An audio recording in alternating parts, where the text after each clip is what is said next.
તો આ તરફ જૂનાગઢમાં ગોપાલ ઇટાલિયા પર જૂતું ફેંકવાના પ્રયાસની જે ઘટના બની તેમાં ભાજપના ધારાસભ્ય સંજય કોરડિયાનો ઇટાલિયા પર વાક પ્રહાર જોવા મળ્યો।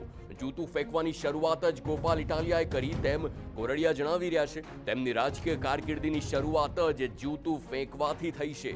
ઘરમાં આપણા બાળકને જેમ શીખવાડીએ તેવું જ ઘડતર થાય। કોઈના પર આક્ષેપ કરતા પહેલા આત્મચિંતન કરવું જરૂરી છે।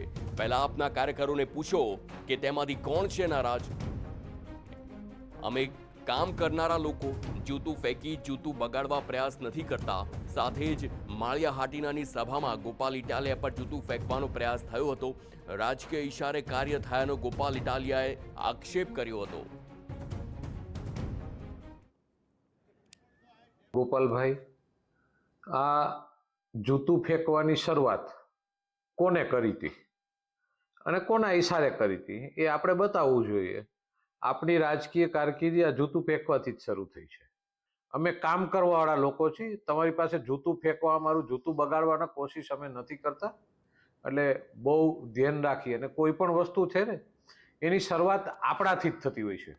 આપણે શીખવાડી છીએ એટલે થતું હોય છે, અને પછી આપણા લોકોને તમે જ કીધું હોય ને એ નારાજ થઈને કરતા હોય છે, એટલે એ જોવું જોઈએ।